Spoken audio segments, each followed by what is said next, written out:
Hi guys, welcome back to another video. Today I'm going to show you 3 ways that will help you grow your Instagram page effectively through 2021 and hopefully 2022 as well. With the algorithm shifting, it's important to stay on top of things, so these tips and tricks will hopefully just boost your following a little bit or maybe a lot depending on how much effort you put into your actual page.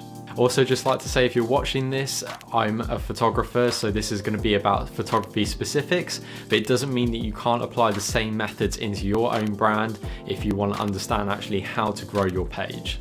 Reasons for trusting me with this, because I know so many videos do these types of things, is because I've grown 60,000 followers on my page and it's still growing right this second, and I've done this in around about 6 months, so it's a very short space of time. And from having the app for 2 years and only being able to grow to 10,000 followers and then realizing a certain method that allowed me to gain that other 50,000, this is definitely an effective strategy that will help you grow as well.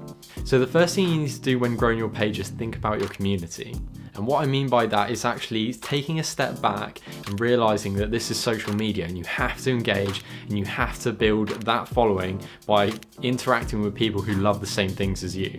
And that doesn't mean doing like the follow unfollow method, but that actually means by going to people's pages that you want to follow, leaving genuine comments, sending people direct messages, getting involved in a community all about the things that you both love.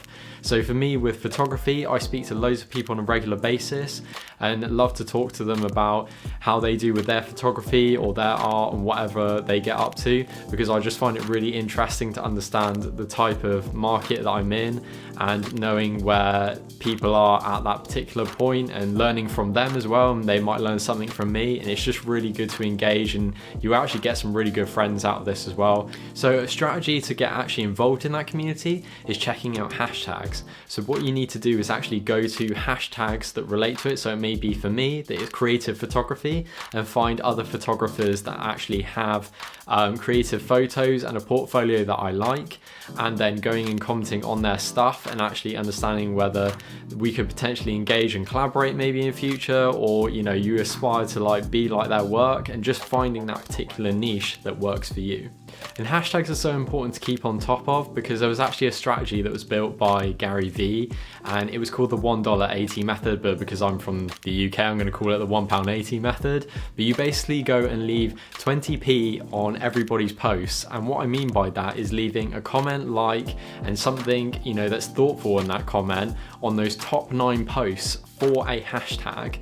And then that way you're leaving in total £1.80 of actual engagement on those top 9. And if you think about it this way, if you're engaging with those top 9 and a load of other people go to those top 9 posts and engage with it, then they're also seeing your comments as well. So you're getting 2 types of audiences there.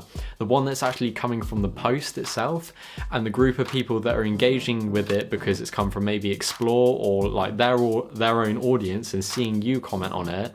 And then that way you're building potentially 2 types of communities, and that's a really easy way to actually build a following.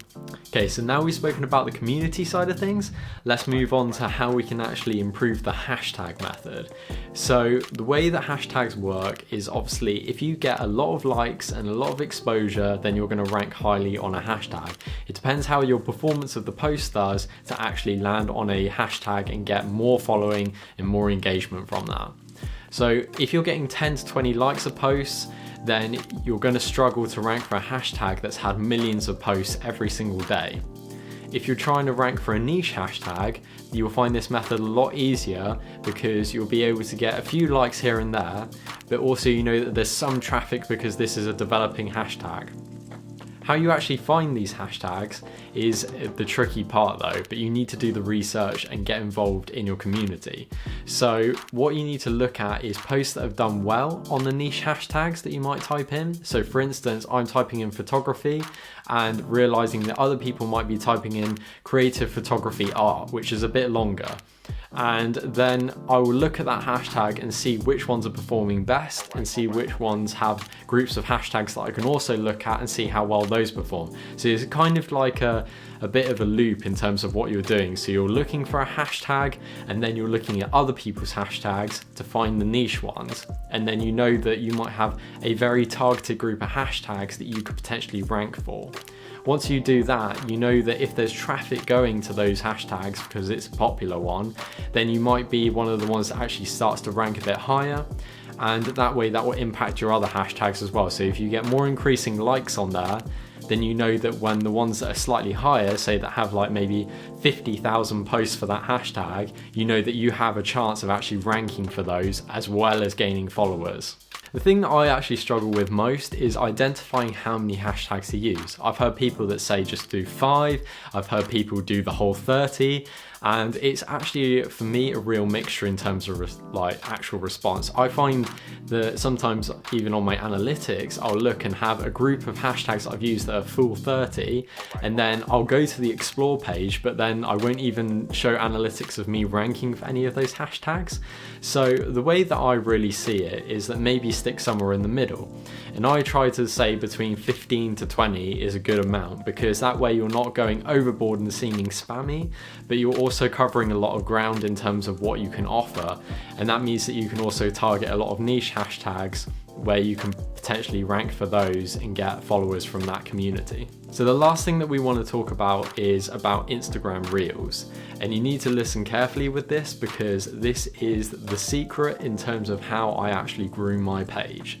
So from the start, I've obviously been doing lots of basics with photography, which is just taking the photo, creating a really nice portfolio and uploading it, putting hashtags with it and engaging with people. But because video has become so big now, we need to understand the trends of how social media is actually working. It started off obviously with TikTok and creating these 15-second videos. And now Instagram has seen the potential with that and essentially taken that idea and using it on their platform.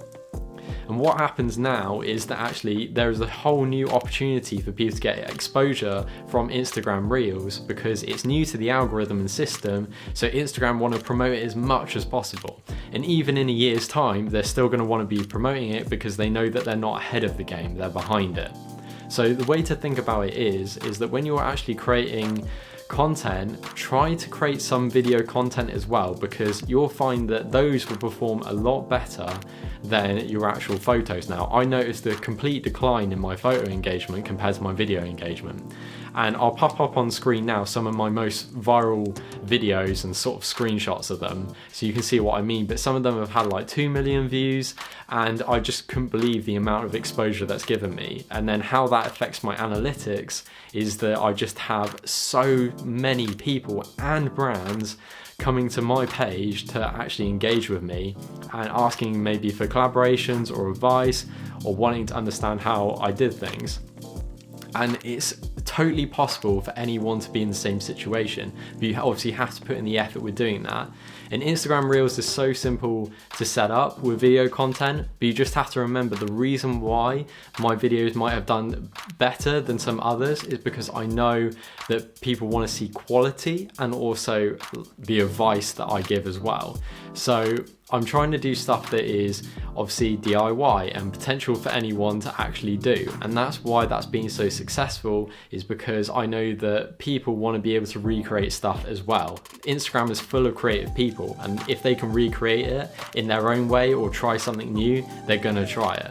So just think about how that works with your audience and how you can actually impact your social platform with your creative videos.